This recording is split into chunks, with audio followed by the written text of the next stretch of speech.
Il y a quelques mois, j'avais créé un post sur YouTube où je disais que j'allais répondre à toutes vos questions, chose que j'ai faite. J'ai dû créer, je sais pas, 6, 7, 8 vidéos pour répondre à vos questions. Néanmoins, récemment, en relisant mes posts, j'ai remarqué que je n'avais pas répondu à tout le monde. Il y avait quelques questions auxquelles je n'avais pas répondu, raison pour laquelle j'ai décidé d'y répondre aujourd'hui dans cette vidéo avec pas mal de retard, désolé. Mais bon, donc je vais le faire là maintenant. On va parler de force, on va parler de souplesse, de rééducation, de comment recommencer le sport lorsqu'on a été sédentaire pendant pas mal de temps.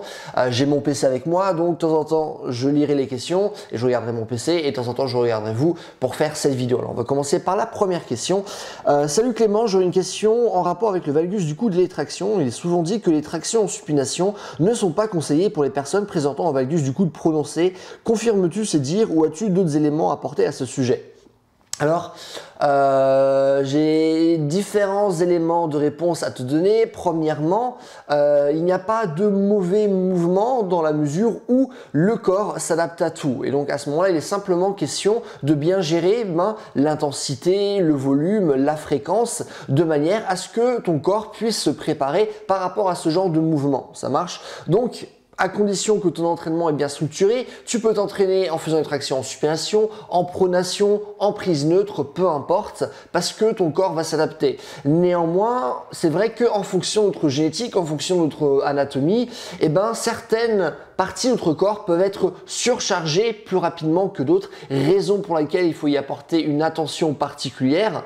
Mais de manière générale, tu n'as pas besoin d'éviter ces mouvements-là. Il n'y a pas de mouvement qui est fondamentalement prescrit parce que comme pour tout, il est une question d'équilibre et d'une préparation qui est suffisante. Ça marche. Donc voilà, concernant ta question, je vais ouvrir la deuxième question. Ok, alors il s'agit de plein de questions différentes. Merci Clément. Par où commencer lorsqu'on débute le sport après très longtemps sans en faire, 5-10 ans, à quelle fréquence et à partir de quand peut-on augmenter cette fréquence? Quelle est la différence entre la mobilité et la souplesse? Comment savoir si on a la bonne position lors d'un exercice?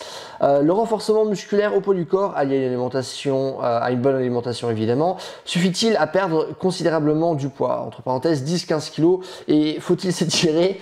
Bonne soirée. Alors, ça fait beaucoup de questions. Alors, je vais comme répondre rapidement à chaque point que tu as abordé. Alors, le premier point, c'est par où commencer lorsqu'on débute le sport après très longtemps sans en faire?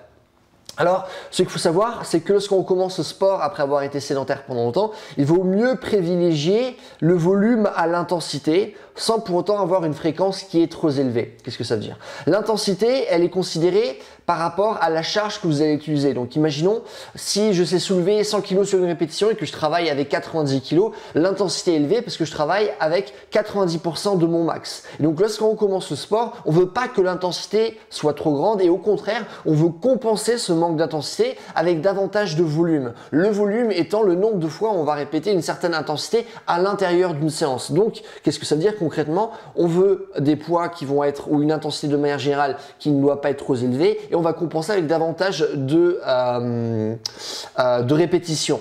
Néanmoins, on ne veut pas que la fréquence, c'est-à-dire le nombre de fois on va répéter ce volume, c'est-à-dire le nombre de fois on va s'entraîner dans la semaine, on ne veut pas que cette fréquence soit trop élevée pour laisser suffisamment le temps à notre corps de s'adapter. Donc par exemple, ce qui peut être bien, c'est simplement commencer par 2-3 séances max de sport dans la semaine avec suffisamment de récupération entre ces différentes séances. La récupération va bien sûr dépendre des exercices que tu vas utiliser, des qualités que tu vas travailler, etc.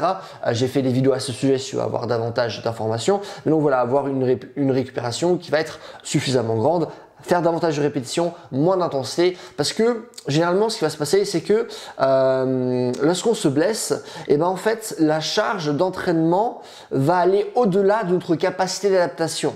Et ça peut arriver très rapidement lorsqu'on commence quelque chose de nouveau et c'est à ce moment-là typiquement qu'on va avoir des blessures de surutilisation comme par exemple des tendinites, ça marche? Donc voilà, ça serait le premier élément de réponse à te donner. Après tu dis à quelle fréquence? Voilà, comme dit 2-3 fois par semaine, quand peut-on augmenter cette fréquence? Alors à mon sens, bien sûr je ne te connais pas personnellement, donc voilà, je dis des généralités, ce qui n'est logiquement jamais parfait, mais moi généralement ce que je fais avec mes clients, c'est que je préfère augmenter davantage l'intensité d'intensité. Donc comme je t'ai dit, on commence avec un volume qui est plus élevé, une intensité qui est plus faible, et progressivement, ce que je vais faire, c'est que je vais augmenter l'intensité parce que ton corps aura maintenant les capacités pour gérer ce genre d'intensité. Et une fois que tu peux à nouveau travailler avec une intensité qui est convenable, et bien seulement à ce moment-là, je vais commencer à augmenter la fréquence, c'est-à-dire le nombre d'entraînements dans la semaine. Mais je préfère privilégier l'intensité. Okay, donc ça veut dire qu'en ordre d'importance, je commence par le volume.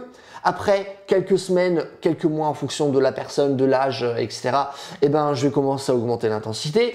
Une fois que l'intensité est augmentée, je vais commencer à augmenter la fréquence. Ça marche? Donc moi, c'est ce que je ferai.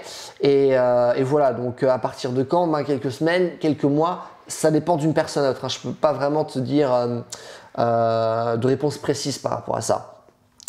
Voilà la différence entre la mobilité et la souplesse. Alors, ce sont en vérité, je sais que certaines personnes ne vont pas être d'accord, mais en vérité, ce sont des termes qui sont interchangeables. La plupart des gens les utilisent comme des synonymes. Est-ce que techniquement, il y a une différence? Oui, parce que généralement, la souplesse, on va simplement considérer la souplesse comme une amplitude musculaire et articulaire, alors que la mobilité va être la combinaison entre cette amplitude musculaire et articulaire, ainsi que notre capacité à utiliser cette amplitude-là. Okay, donc on a cette capacité en mélangeant davantage de force, de coordination, etc. etc. C'est-à-dire que grosso modo, ça se trouve, tu es capable de faire le grand écart passivement, mais tu n'es pas capable de le faire dans un enchaînement. Donc en vérité, tu as une bonne souplesse parce que tu arrives à faire le grand écart, mais tu n'as pas une bonne mobilité parce que tu ne sais pas utiliser ce grand écart dans différents scénarios. Ça marche. Donc, et même en fonction des auteurs, cette définition va être plus hardcore entre guillemets parce qu'on va dire que la mobilité, c'est vraiment ce que tu sais faire avec ton corps là maintenant. L'amplitude à laquelle tu as tout le temps accès, c'est-à-dire l'amplitude même avant que tu sois échauffé. Donc l'amplitude que tu as après l'échauffement, on s'en fout parce que c'est pas ta réelle mobilité, puisque dans la vie de tous les jours, tu vas pas t'échauffer pour faire tout et n'importe quoi. Donc la question qui se pose à chaque fois, c'est à quelle amplitude as-tu réellement accès là maintenant?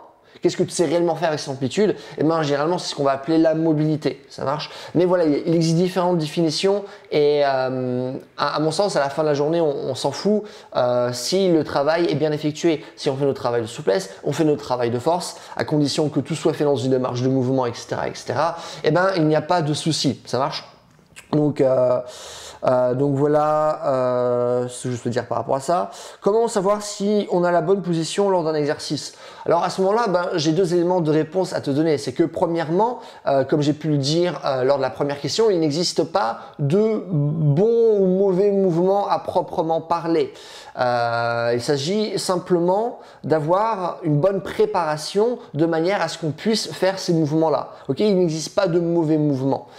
Donc, une fois qu'on a ça en tête, comment pourrait-on savoir si on est dans une bonne position ou pas, s'il n'y a pas de bonne ou mauvaise position?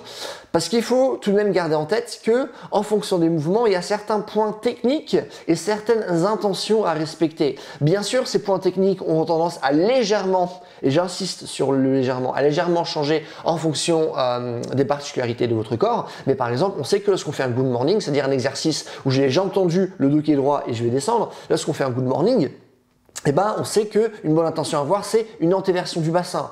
C'est le fait de garder un dos qui est droit ou en extension, mais jamais en flexion. C'est le fait de tirer sur nos quadriceps et notre psoas, non seulement pour mettre en jeu le réflexe d'inhibition réciproque qui va nous permettre de davantage décontracter nos ischios si on veut gagner davantage en force, mais ça va nous permettre aussi d'avoir une plus grande amplitude simplement parce que on va davantage mobiliser cette flexion de hanche. Ça marche? Donc ça, c'est les intentions à avoir. Ces intentions qui vous permettent d'avoir de bien meilleurs résultats en faisant ce mouvement qu'une personne qui n'utilise pas ses intentions. De la même manière, lors des arts martiaux, on vous dit pas simplement de toucher votre adversaire lorsque vous le frappez, mais d'essayer de le transpercer. C'est l'intention qu'il faut avoir. Okay, donc il n'y a pas de mauvais mouvement en tant que tel. Néanmoins, avoir les bonnes intentions va vous permettre de progresser beaucoup plus rapidement. Et comment connaître les bonnes intentions? C'est simplement des connaissances, c'est pas quelque chose que vous allez inventer vous-même, c'est simplement lire des livres, regarder des vidéos, lire des articles, que ce soit moi ou quelqu'un d'autre, mais voilà, c'est comme ça qu'on apprend, et bien sûr également par la suite en pratiquant, et donc voilà. ce que j'ai à dire par rapport à ça. Le renforcement musculaire au poids du corps, allié à une bonne alimentation, évidemment, suffit-il à perdre considérablement du poids? Oui, en fait, tu perds du poids lorsque tu es en déficit calorique. C'est-à-dire que lorsque tu consommes moins de calories que tu en dépenses. Et donc, à partir du moment où tu es en déficit, tu vas perdre du poids. Il y a quelques exceptions, d'une certaine manière, on peut chipoter, mais c'est une règle qui est, comment dire, qu'on ne peut pas éviter. Donc si tu es en déficit calorique, tu perds du poids. Si tu es en surplus calorique, tu en gagnes. Donc peu importe ce que tu fais pour être en déficit, tant que tu es en déficit, eh ben, tu vas perdre du poids. Parce que par exemple, pour faire beaucoup de sport, on peut manger de bons aliments, mais on mange tellement en quantité de ces bons aliments qu'on est en surplus calorique et donc on ne perd pas du poids. Donc à partir du moment où tu es en déficit, tu vas perdre du poids. Faut-il s'étirer? Faut-il s'étirer? C'est une question à laquelle il est difficile de répondre, parce que même s'il y a des éléments de réponse objectifs que je peux te donner, à mon sens, c'est une question à laquelle chacun doit répondre par soi-même, c'est est-ce qu'il faut faire du sport? Ben oui, il faut faire du sport dans la mesure où tu vas être en meilleure santé, ça va augmenter ton espérance de vie, tu pourras mieux jouer avec tes petits-enfants plus tard, etc. etc. Néanmoins, la plupart des gens ne font pas du sport. Donc, chacun fait ses choix finalement, ok? Moi, j'ai pas envie de forcer, même si je crois énormément à la valeur du sport, du mouvement de manière générale, sinon je n'aurais pas fait cette chaîne en premier lieu. Néanmoins, chacun fait ses choix. J'ai pas envie d'imposer un mode de vie à tout le monde, ok?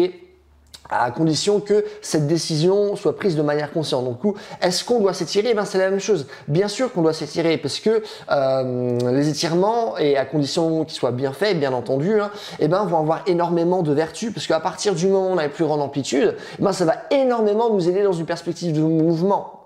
Notre corps sera beaucoup mieux bougé. On va garder aussi la mobilité à laquelle on a accès là maintenant et on ne va pas être complètement bloqué lorsqu'on va prendre de l'âge. Ça peut être également très intéressant lorsqu'on a trop de tension dans certains cas précis. Donc voilà, être souple, ça apporte énormément d'avantages. Mais voilà, pas forcément tout le monde a envie de s'étirer. Donc là encore, il s'agit de prendre une décision consciente, de peser le pour et le contre. Ah ok, je sais que si je m'étire pas, j'aurai pas accès à ça, mais voilà, je suis prêt à accepter finalement ces conséquences. Et voilà, donc voilà, il s'agit de prendre une décision consciente. Voilà, il me semblait que c'est tout.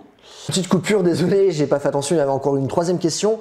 Bonjour Clément et merci pour ton travail et ta simplicité dans tes vidéos. Écoute, merci pour ton retour. Que penses-tu des méthodes de Christophe Cario? Également, que penses-tu du travail aux élastiques? Merci pour ta réponse. Alors, qu'est-ce que je pense du travail de Christophe Cario? Je ne suis pas fan du tout de son travail. Alors, je ne sais pas comment je vais pouvoir m'exprimer à ce sujet parce que j'aime pas dire publiquement du mal des autres. À mon sens, il faut toujours attaquer les idées et jamais le personnage en tant que tel. J'ai abordé différents points qu'aborde Christophe dans différentes de ses vidéos sans pour autant citer son nom et j'ai dit aussi étude à l'appui ce que j'en pensais. Donc voilà, si vous suivez beaucoup ma chaîne, vous avez une idée générale de ce que je pense de Christophe Cario.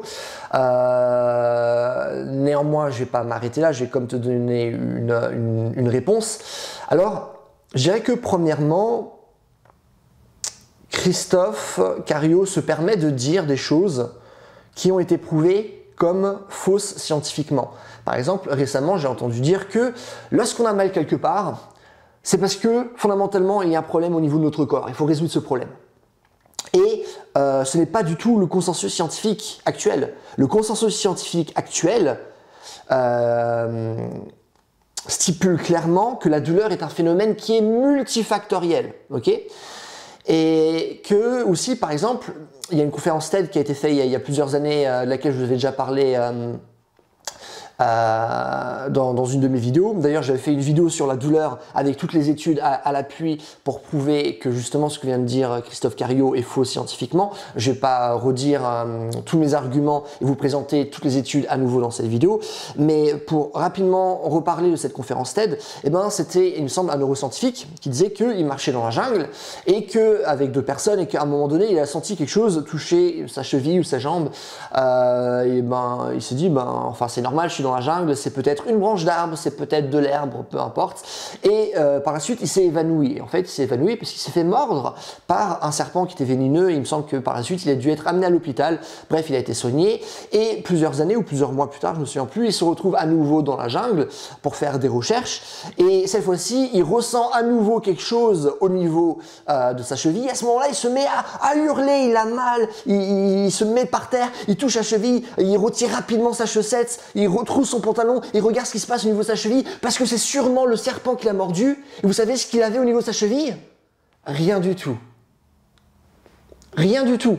C'était juste une branche d'arbre, de l'herbe, peu importe. Mais vu qu'il a lié cette expérience à une expérience passée où il n'avait rien senti, mais où il avait été mordu par un serpent, et ben là, s'il a de nouveau senti quelque chose, il s'est dit oh, c'est un serpent. Et donc son système nerveux lui a fait avoir une douleur qui est horrible. Et finalement, il n'avait rien du tout. Ce qui vous prouve qu'on peut avoir mal sans pour autant qu'il y ait de problème. Et d'ailleurs, on peut également avoir pas mal de problèmes de santé sans avoir mal pour autant. Et je vous avais donné aussi énormément d'études à ce sujet qui prouvaient cela. Donc non, si on a mal, ça ne veut pas dire qu'il y a un problème avec le corps. Et c'est très mauvais de dire ce genre de choses parce que lorsqu'on pense qu'il se passe quelque chose de mauvais avec notre corps, eh ben on a tendance à avoir plus mal et avoir une douleur qui dure également plus longtemps. Donc avoir ce genre de discours, en plus d'être faux scientifiquement, eh ben c'est excessivement mauvais parce que ça ne va pas aider les gens. Donc voilà, pardon, je m'excite un peu, mais donc voilà. Par exemple, aussi sa méthodologie est aussi pas mal basée sur tout ce qui est travail rééducatif, postural, etc. La posture n'est pas là encore n'est pas encore un domaine où il y a un consensus scientifique là-dessus. Et à vrai dire, la science semble plutôt démontrer que cette notion même de posture est une notion qui est totalement erronée. Là encore, je vous ai fait des vidéos à ce sujet avec les études à l'appui, donc je ne vais pas en reparler là maintenant. Mais donc voilà, cette notion même de posture, elle est mauvaise. Il a aussi tendance, et même lorsque il cite des scientifiques, comme par exemple ce qu'il cite Stuart McGill. Par exemple, Stuart McGill, si vous ne le connaissez pas, qui est le genre de personnage qui dit ah oui, c'est très mauvais de faire des exercices de flexion lestée, de flexion répétitive, etc. avec le dos. Même s'il y a des études qui contredisent ce que Stuart McGill dit également. Mais sauf que lui, il fait des études sur... enfin, il a fait... je dis pas que toutes ces études ont été faites sur des cochons morts, mais il a fait des études sur des cochons qui sont morts, ce qui nous amène à deux problèmes. Premièrement, ce sont des cochons et pas des humains. Et même si, bien sûr, on a des points en commun avec les cochons, voilà, quand même, ce n'est pas la même chose. Et deuxièmement, des cochons qui sont morts, logiquement, mais il faut savoir que la particularité d'un tissu qui est vivant, c'est qu'il s'adapte. Et comme le dit Le Portal, c'est qu'il n'existe pas de mauvais mouvements à proprement parler. Tout est une question de préparation suffisante et intelligente. Donc voilà, je ne suis pas d'accord par rapport à ce qu'il dit en ce qui concerne la posture également. Qu'est-ce que je n'aime pas également? Le fait que énormément de sa méthodologie soit basée sur des élastiques. Je dis pas qu'il fait tout avec des élastiques, mais je me dis pourquoi que proposer des élastiques? Des élastiques où fondamentalement la tension n'est jamais constante. C'est-à-dire que plus l'élastique va être étiré, plus l'intensité sera grande. Et réciproquement, moins il sera étiré, et moins l'intensité sera grande, ce qui est dommage. Parce que ça veut dire que, généralement, imaginons, je rapproche un élastique proche de moi. Au fur et à mesure où je vais le rapprocher, l'intensité sera plus grande. Plus je vais le relâcher, qu'est-ce qui va se passer? Plus l'intensité sera plus faible, logiquement. Or, lorsque je redescends, la phase excentrique, c'est aussi la phase où on est le plus fort. Et donc, bizarrement, c'est la phase où on est le plus fort et aussi où l'intensité sera la moins grande. Donc, et je suis pas contre les élastiques. À mon sens, l'élastique est un outil qui doit être utilisé avec d'autres outils pour avoir un développement physique qui est optimal, entre guillemets.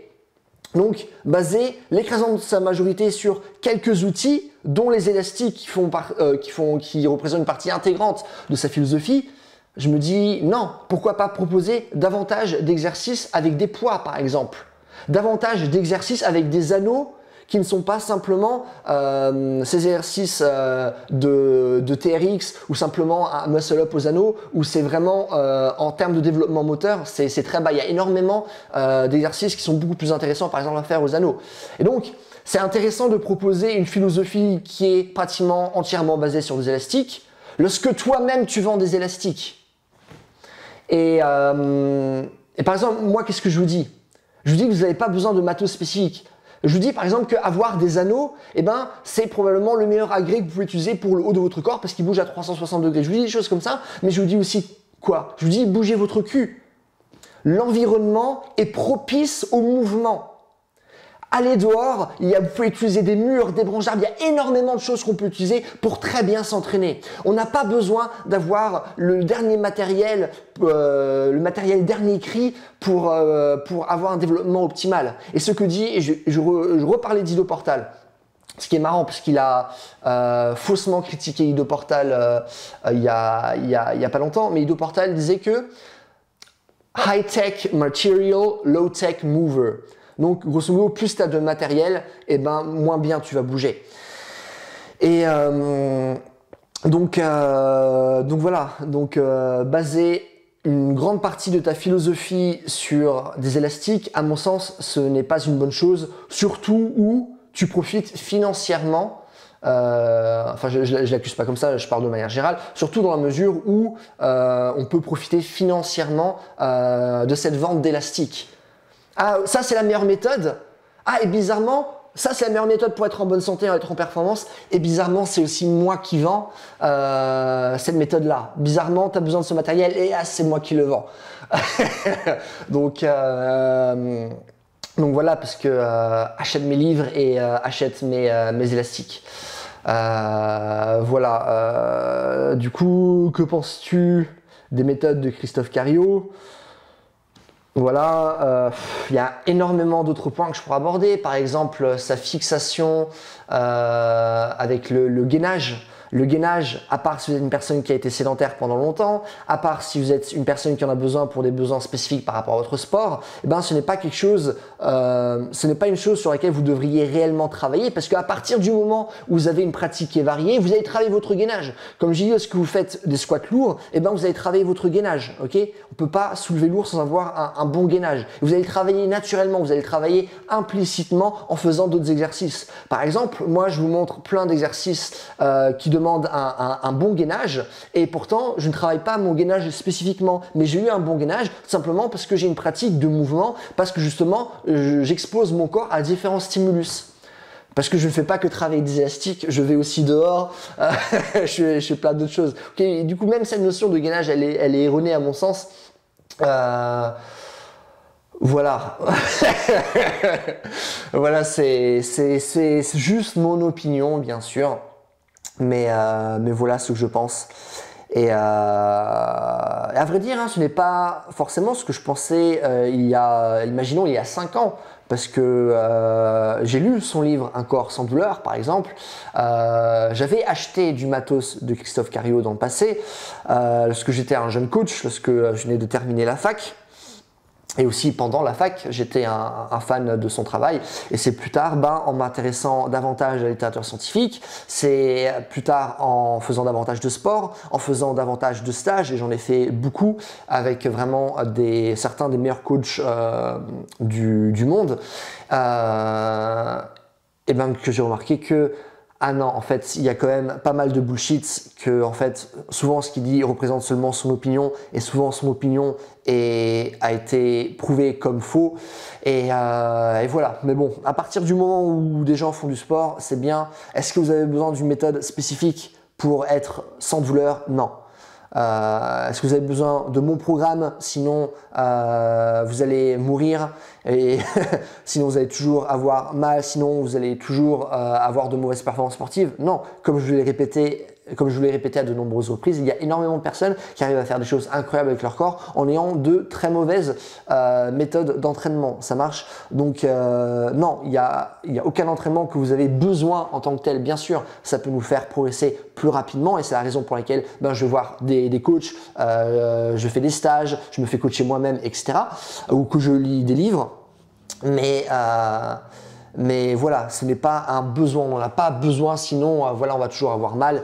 Et à mon sens, là encore, ce n'est pas une philosophie que je vois reflétée dans les enseignements de Christophe Cario. Donc voilà. Voilà mon opinion là-dessus. Écoutez, hein, si vous avez des questions, n'hésitez pas à les mettre dans les commentaires. Si j'ai oublié de répondre malencontreusement à une question que vous m'avez posée dans le passé, n'hésitez pas à la remettre dans les commentaires et je vous répondrai à ce moment-là. Et voilà, c'est tout. Passez une bonne journée. Bye.